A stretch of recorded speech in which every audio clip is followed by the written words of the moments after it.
momento em que a humanidade sofre por tanto desamor, pela fome, pelas guerras, os tóxicos alimentando a violência em nossa cidade.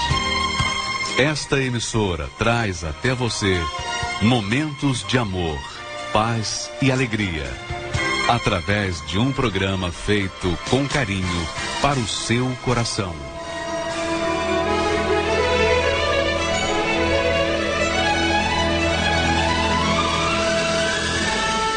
E agora, com você, a palavra amiga do Bispo Macedo.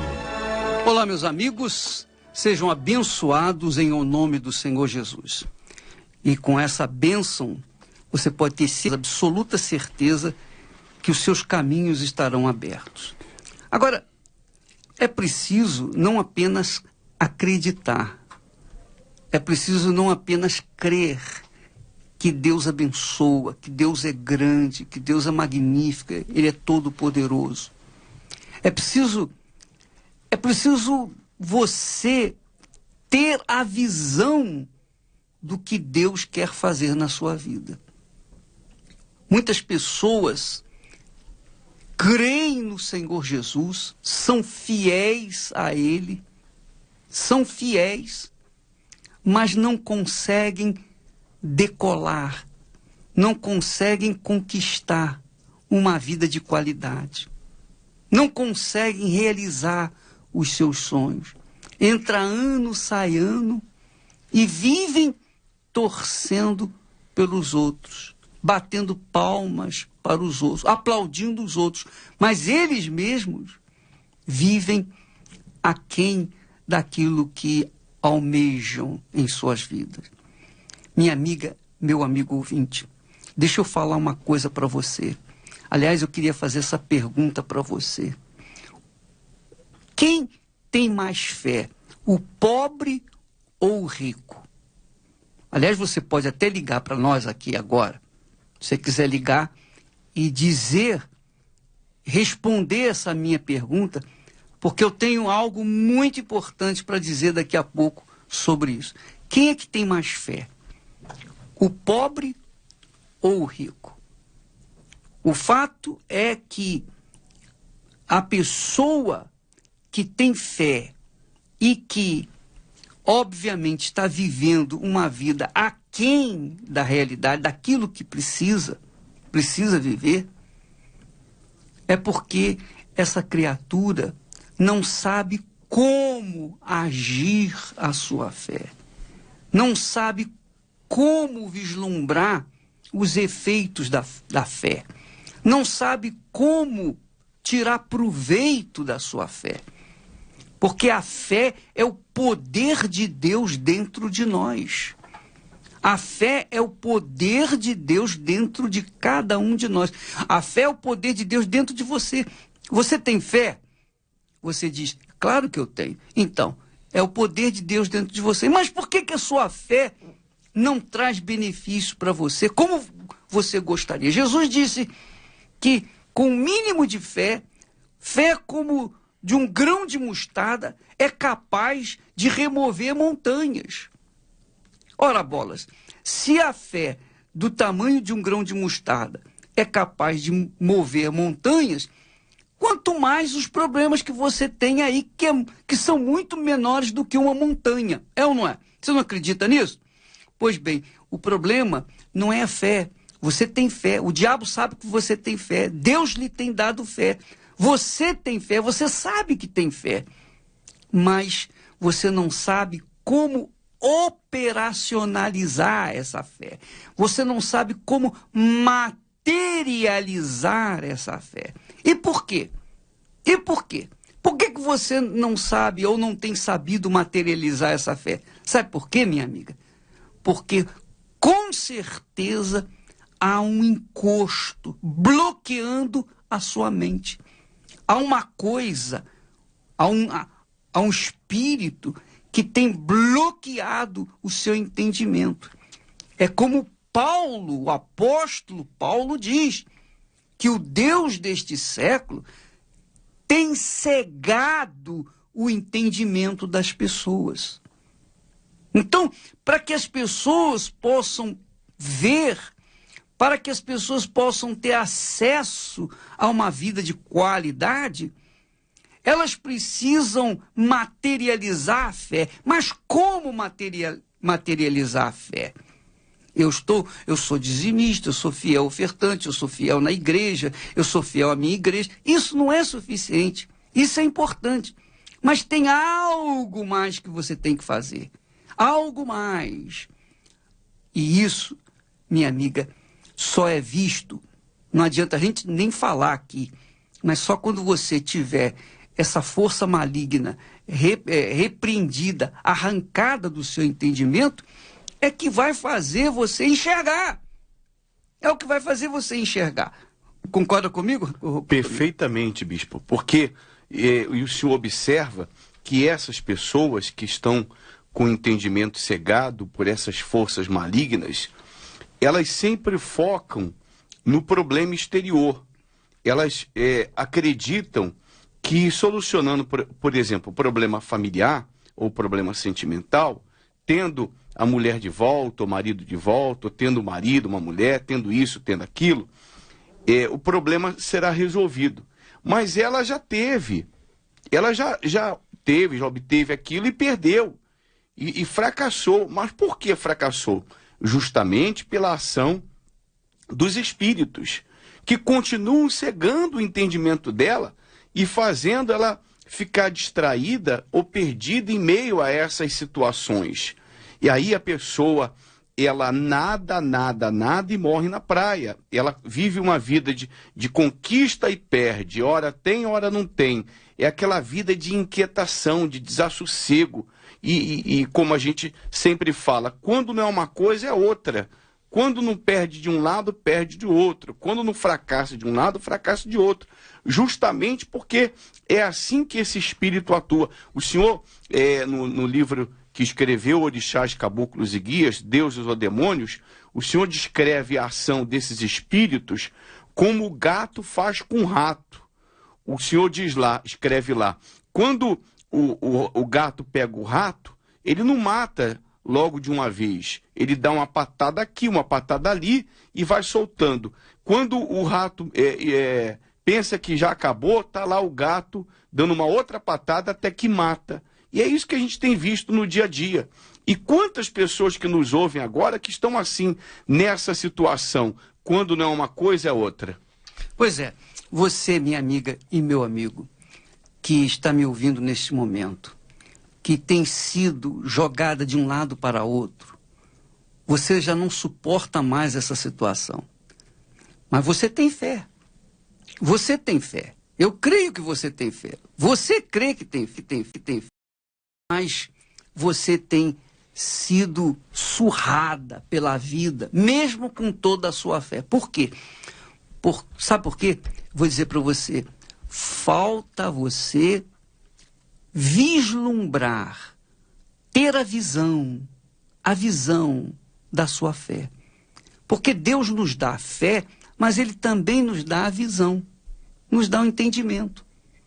Ele, quando fez a promessa para Abraão, Ele falou, a tua descendência será como o pó da terra. Ele já deu a dica, mas Abraão, não caiu a ficha de Abraão. Até que Deus um dia fez Abraão ver os céus e mandou que ele contasse as estrelas. Conta as estrelas agora. Parecia uma coisa de brincadeira, né? Mas que Deus queria despertar nele a visão para aquilo que Deus estava prometendo. Quando Abraão viu as estrelas, que ele já tinha visto N vezes, então caiu a ficha. Agora é que eu estou entendendo o que o senhor quer fazer comigo. Mas ele teve a visão. Então Deus nos dá a visão, quer dizer, a imaginação. Nós não, se a nossa fé não estiver ligada à imaginação, a gente vai ter uma fé cega, que é o caso da maioria das pessoas. Uma fé cega. Elas têm fé, mas não sabem para onde canalizam a fé. Elas não têm o sonho definido. Elas não têm a visão definida. Por quê? porque não lhes abriram o entendimento. Ninguém falou para elas. É por isso, minha amiga, meu amigo, que nós, hoje, temos uma reunião especial, aliás, o dia inteiro reuniões especiais. Mas eu acredito, eu reputo essa reunião uma das reuniões principais, porque arranca o que cega o entendimento das pessoas. Cega, tem cegado, tem bloqueado o entendimento das pessoas. Quantas vezes você perde alguma... Isso acontece até com a gente. Às vezes você deixa uma caneta num determinado local e você esquece. Depois você fica procurando, meu Deus, onde é que eu botei minha caneta, meu celular? Mas estava aqui comigo. E você procura e não acha. Aí quando você vai ver, está dentro do seu bolso. Verdade. Não é? Quantas vezes acontece isso, não é? É uma minha amiga, meu amigo. Você procura e de repente está dentro do seu bolso ou dentro da sua bolsa. Isso acontece muito. Por quê? Isso mostra o seguinte, que às vezes as coisas estão na nossa cara, bem diante do nosso nariz, mas a gente não enxerga. Por quê? Tem alguma coisa bloqueando o nosso entendimento. Por isso, hoje, na reunião, nós teremos uma reunião até com lavagem, né? Lavagem com água pura, né? Exatamente, o banho do descarrego. E hoje nós vamos dar o banho com as águas que foram enviadas do Mar da Galileia. Lógico, a gente mistura e usamos como ponto de contato da fé, porque essas águas testemunharam várias manifestações do poder de Deus na vida dos que creram. Então nós vamos fazer essa lavagem espiritual para arrancar da sua vida, minha amiga, meu amigo, tudo aquilo que vem bloqueando, fazendo de você uma pessoa infeliz, uma pessoa... E o senhor sabe, bispo, que a pessoa, quando está sob o domínio dessas forças espirituais, dessas entidades espirituais, ela é dependente de tudo. Ela é completamente dependente. Ela é sentimentalista, ela vive se entregando à condição de vítima. E como o senhor falava da visão, a autoimagem é a pior possível. Ela vive se arrastando aos pés, na vida sentimental, ela vive se arrastando aos pés dos outros. E o comportamento dela é tanto destrutivo com respeito aos outros e com respeito a si é destrutivo. Aí entra também o problema dos vícios, né? E o senhor vê que tem médicos, e o senhor tem visto isso, viciados, eles sabem que aquilo faz mal, e está matando ele, aquela substância, e mesmo assim não consegue se libertar daquilo. E não são pessoas que alguém diz assim, mas o vício é para indulto, o vício é para pessoa que não teve cultura.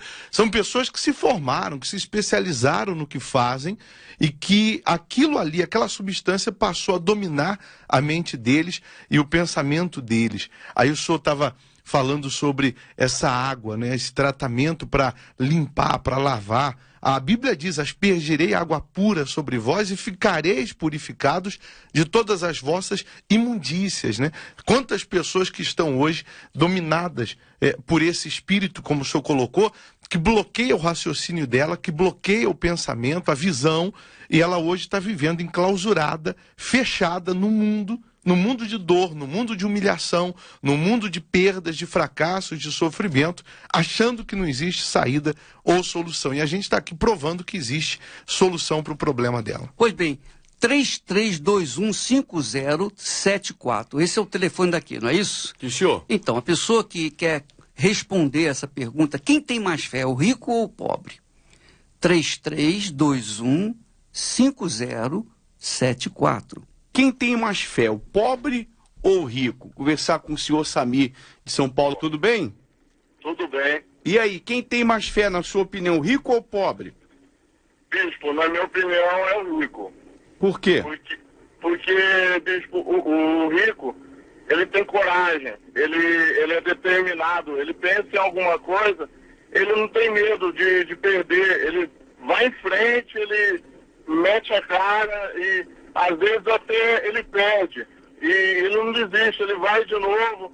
E o pobre já não. O pobre, ele vem, ele tem aquela consciência fechada, aquela visão fechada. Ele tem medo de...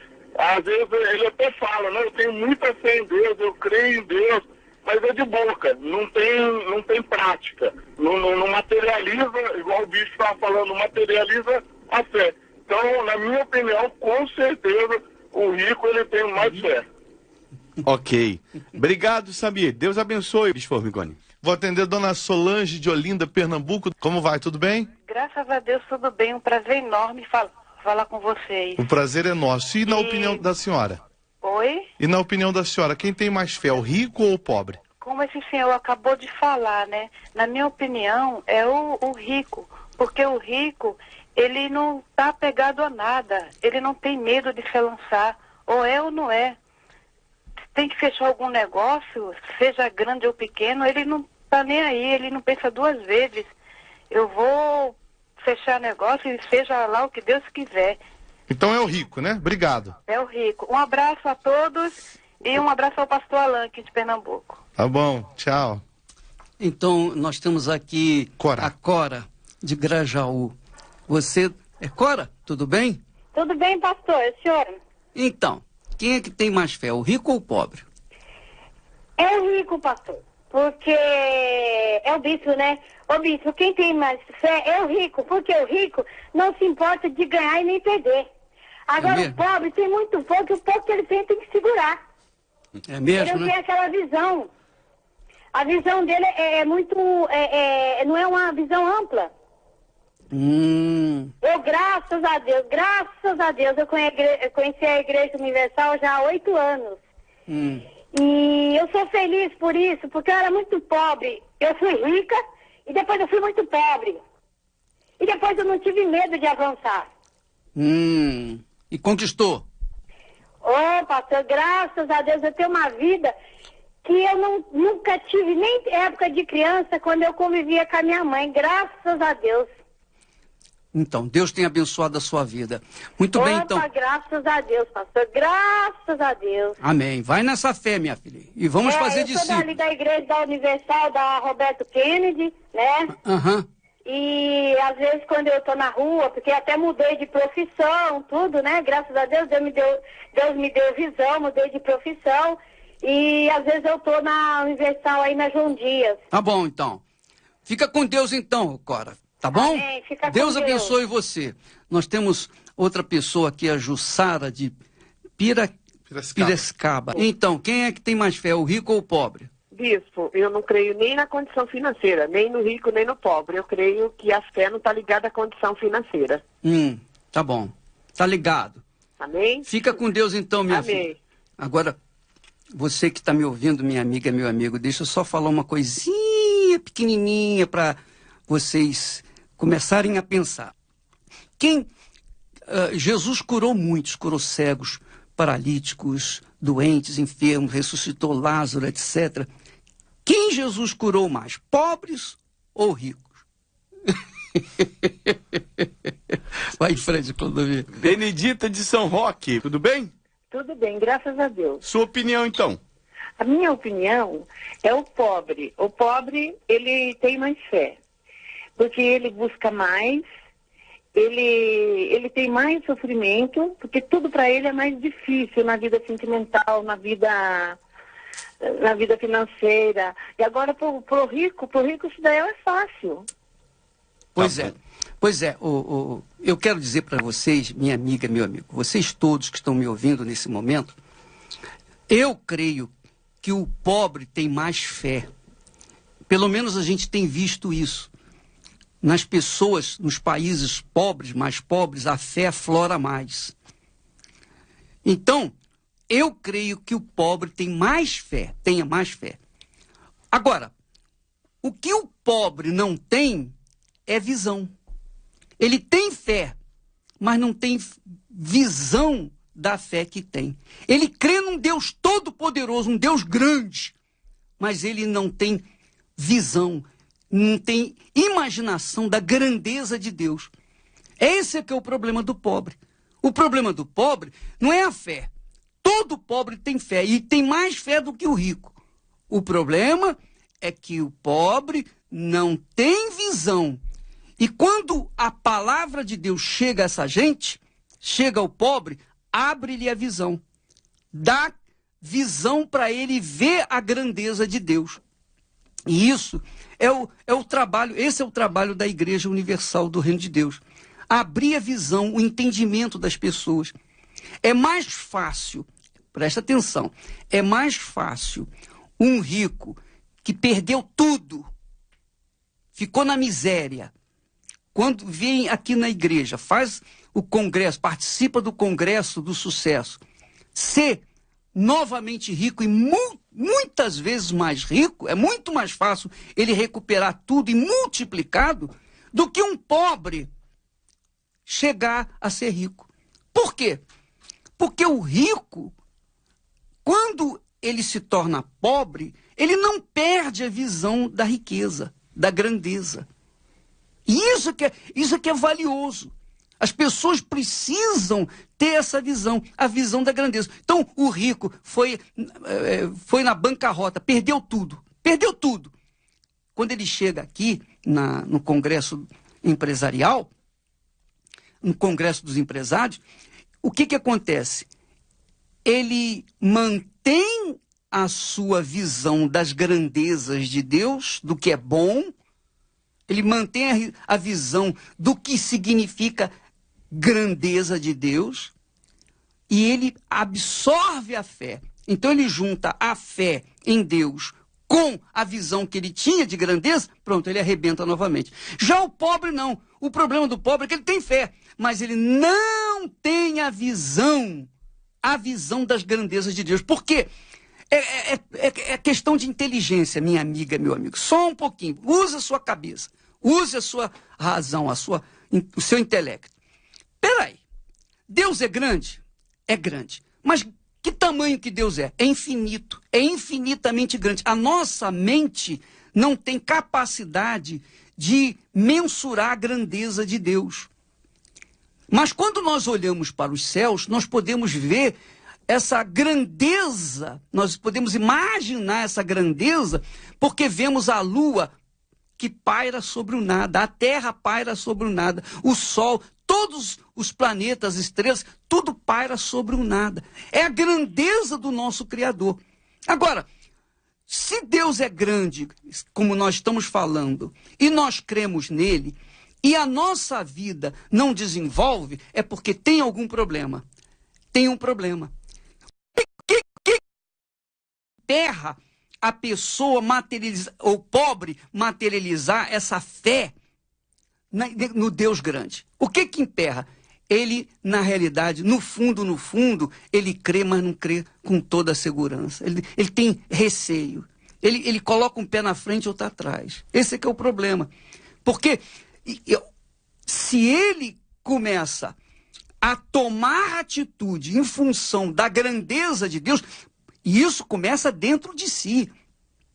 Porque eu lembro, e eu estava ontem escrevendo sobre isso, eu lembro quando eu me converti, antes de me converter, eu estava me preparando para a faculdade. Eu estava preparando para realizar os meus sonhos pessoais. Eu queria me formar, eu queria ter sucesso, eu queria ter condições econômicas, formar família, enfim, eu queria ter uma vida regalada. Quando eu me converti, o que aconteceu? Eu, com medo de perder a minha salvação, o que eu fiz? Eu desprezei os meus sonhos. Porque lá na Bíblia, lá em Tiago, diz que o amor ao dinheiro é a raiz de todos os males. Então eu peguei essa palavra e disse para mim, peraí, eu não vou querer ter dinheiro. Eu não vou querer ter dinheiro. Por quê? Porque o dinheiro pode me fazer perder a minha salvação. Quer dizer, olha só como o diabo trabalha. O diabo trabalha. Não foi o Espírito Santo, não. Ou o diabo. Eu anulei os meus sonhos. Eu cancelei os meus sonhos. Por conta de uma passagem mal interpretada por mim. Eu interpretei mal, pessimamente mal. O amor ao dinheiro é a raiz de todos os males. Está certo isso. Eu creio nisso. Mas é o amor ao dinheiro. Não é que o dinheiro é mal. O amor à minha esposa, o amor aos meus filhos, acima de Deus, é o princípio de todos os males na minha vida também. Então não é só o dinheiro, é qualquer coisa. Então, não é o dinheiro que é mal, mas o amor ao dinheiro, colocá-lo em primeiro lugar na minha vida é que vai fazê-lo um inferno na minha vida. Aí eu fiquei levando essa ideia por muitos anos na minha vida. E eu me casei e tal, mas sempre com aquela mentalidade tacanha, obtusa. Até que um dia Deus permitiu, porque eu estava vivendo assim, eu pagava o aluguel no mês e deixava as prestações para o outro mês. No mês seguinte, eu pagava as prestações e deixava o aluguel para o outro mês. Então sempre eu ficava igual pipoca na panela. Eu pulava de um lado, pulava para outro e tal. Até que chegou um dia que a Esther falou, olha, Edivaldo, nós temos que comprar. Foi uma quinta-feira. Nós precisamos comprar, eu tenho que comprar comida, porque não tem nada esse final de semana. Eu falei, mas Esther, eu te dei tudo, todo o meu salário eu tenho dado na tua mão, eu só tiro o dinheiro da passagem. E eu só tinha o dinheiro da passagem para ir trabalhar. Quando ela falou aquilo, eu fiquei com a raiva, eu fiquei com ódio, eu me revoltei. Então, eu peguei a Bíblia e fiz uma prova com Deus. Eu e ela, né? Nós unimos a nossa fé e eu falei, Senhor, tu disseste, onde estiverem 2 ou 3 reunidos em meu nome, eu estarei no meio deles. Então eu estou aqui com a Esther. Nós unimos a nossa fé. O Senhor disse, o que ligares na terra será ligado no céu. Nós estamos aqui ligando. Olha, só me leva a mal não, mas está escrito, abrirei as janelas dos céus e derramarei bênçãos sem medida. O Senhor me perdoe, mas eu nunca vi, eu tô te servindo há 8 anos e eu não vi essas janelas abertas na minha vida. E nem poderia ter visto, na realidade. Hoje eu sei, nem poderia ter visto. Por quê? Porque eu havia cancelado os meus sonhos. Quer dizer, eu havia cancelado os meus sonhos por uma má interpretação bíblica. Então Deus permitiu aquela situação, até que eu me revoltei e fui cobrar da palavra dele. E ele veio e trouxe a resposta na sexta-feira, como uma sexta-feira como hoje. Ele por volta de uma e pouca da tarde, ele me respondeu. Então, o fato é, o pobre tem fé, muito mais fé do que o rico. Não tenho dúvida disso. Só que o pobre não tem visão, entendimento, esclarecimento. De onde a sua fé pode levá-lo. Essa que é a diferença. Então, a partir do... Por que o pobre vive assim? Por que o pobre tem a visão tapada? Por que o pobre é cego com respeito às grandezas de Deus? Sabe por quê? Porque ele nasceu na pobreza, ele foi educado na pobreza. Tudo ao seu redor o leva para continuar vivendo na pobreza. Dentro dele, a pobreza é maior. Porque ele diz assim, ele diz para dentro de si mesmo, sabe de uma coisa? Minha família, meus familiares, os meus pais, meus avós eram pobres. Eu sou pobre e o meu futuro é ser pobre. Pobre não tem jeito, nasceu pobre, vai morrer pobre. É como aquele ditado que dizem, né, pau que nasce torto não tem jeito, morre torto. Então, essa é a maior pobreza do pobre. A maior miséria do pobre não é ter dinheiro para comer, não. A maior miséria do pobre não é viver na rua, não é ser morador de rua, não. A maior miséria do pobre é ter a sua mente bloqueada, barrada pela visão da grandeza de Deus. Porque ele crê em Deus, só que essa crença não se materializa por conta da sua cegueira espiritual. Quer dizer, a pobreza não está na condição, está na visão. E o problema do pobre é com essa ideia que quando melhora um pouquinho, ele pensa o seguinte, para quem nunca teve nada, o que eu tenho é uma maravilha, é uma grandeza. Exatamente. Aí vem o medo de se arriscar. Ele fica... Aí vem aquele ditado, né, bispo? É melhor um pássaro na mão do que 2 voando. Só que o que tá na mão vai morrer. Vai acabar, né? Vai acabar. Então ele fica amarrado a isso. Aí vem a falta de disposição de arriscar. Então ele está sempre limitado. Ele está sempre naquela dependência. E uma coisa com respeito à visão. Só o que gera dinheiro é dinheiro. Mas o problema do pobre é que melhorou um pouquinho de vida, ele vai logo investir naquilo que não dá dinheiro. Porque ele quer empatar aquilo, ele fica amarrado àquilo, ele fica preso àquilo e não sai daquilo. Até porque ele está ligado ainda à falta de visão, né? Então tudo que ele faz acaba dando errado. Agora, Sovênia, a pessoa nascer pobre é uma imposição, ela não pediu para nascer pobre. Agora, ela continuar pobre aí já é uma opção. Aí já é uma opção dela, porque se ela abrir a sua mente com relação àquilo que está escrito, às promessas de Deus, então ela vai sair daquele estado de pobreza, porque a promessa diz isso, Deus tira do pó, o pobre do pó, ele tira do chão, da lama, do monturo e faz ele se assentar ao lado dos príncipes. Eu querer estar ao lado dos príncipes é uma coisa, agora eu chegar lá, aí são outros 500. Pois é, e você sabe que tem muitas coisas que acontecem no meio dos pobres que enriquece mais a miséria deles. Enriquece mais a pobreza deles. Você sabe que o pobre, ele chega ao ponto de pensar que ter riqueza é pecado. Essa é a realidade. Ser rico é pecado. Ele tem essa ideia. Por quê? Porque ele pensa que a pobreza é humildade. Não, eu sou pobrezinho e tal. Até aprendeu a cantar aquela musiquinha. Eu sou pobre, pobre, pobre de marré, marré, marré. Quantas vezes você que está me ouvindo aí, pobre? Pobre João. Você que já cantou essa melodia, essa cançãozinha. Isso é canção do diabo. Você não deve permitir que o seu filho cante essa canção. Manda ele esquecer isso aí. Porque essas coisinhas são diabólicas. Dizer que pobreza é sinônimo de humildade, isso é uma mentira, isso é um engano, isso é uma balela de Satanás. Não tem nada disso. O pobre, às vezes, tem muitos pobres arrogantes, orgulhosos, pedantes, teimosos, assim como tem ricos humildes, como foi o caso de Zaqueu. Zaqueu era um rico humilde. Já o pobre, o jovem rico, era soberbo. Você pode verificar isso. Era orgulhoso.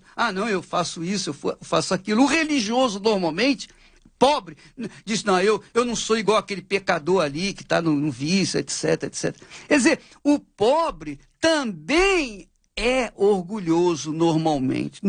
Aliás, são todos orgulhosos por conta que não nasceram de Deus. Você se torna humilde quando você nasce de Deus, quando você aceita o reino de Deus, quando você se submete à palavra de Deus. E nem todos são assim, nem todos pensam dessa forma. Então, eu quero que você saiba, minha amiga que está me ouvindo, você é especialmente pobre, você que é pobre, você é pobre, a sua pobreza, a sua miséria começa dentro da sua cabeça. E o dia que você mudar essa cabeça, o dia que você pensar assim, eu tenho que ser grande. Porque o próprio Deus, Deus, não sou eu não, hein? Vou repetir a palavra dele. Ele mesmo disse, diga ao pobre, eu sou rico. Não, bispo, não foi isso que Deus falou. Ele diga ao fraco, eu sou forte. E fraco e pobre não é a mesma coisa? Então, minha amiga, meu amigo, nós, na Igreja Universal do Reino de Deus, abrimos a boca, tocamos a trombeta com alto e bom som, com muita coragem, com muita determinação, mostrando às pessoas que a pobreza é uma condição que o diabo impõe ao ser humano, porque Deus não veio trazer pobreza. Jesus disse, eu vim trazer vida e vida com abundância. O diabo veio para matar, roubar e destruir. Portanto, você que me ouve é pobre, comece a ser rico a partir de agora. Remova da sua cabeça esses pensamentos tacanhos, burros. São pensamentos burros, eu digo para você. São pensamentos idiotas, são pensamentos satânicos. Você pensar que a pobreza é uma humildade, que a pobreza, Deus honra os pobres, que Deus ama os pobres e odeia os ricos. Não é nada disso, não. Deus ama, Deus ouve aqueles que creem nele. Quem crê,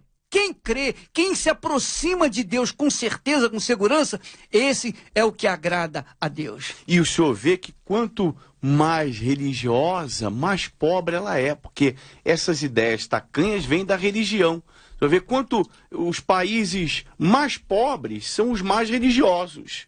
O senhor pode observar. E os países mais ricos são justamente os que as pessoas não se entregam a essas ideias de que a pobreza do pobre é o reino de Deus, do pobre é o reino dos céus. Mas enquanto a pessoa está amarrada a essas ideias, a esses pensamentos de que não pode, que não tem condição, que nasceu assim, vai morrer assim, a vida dela não sai do que é.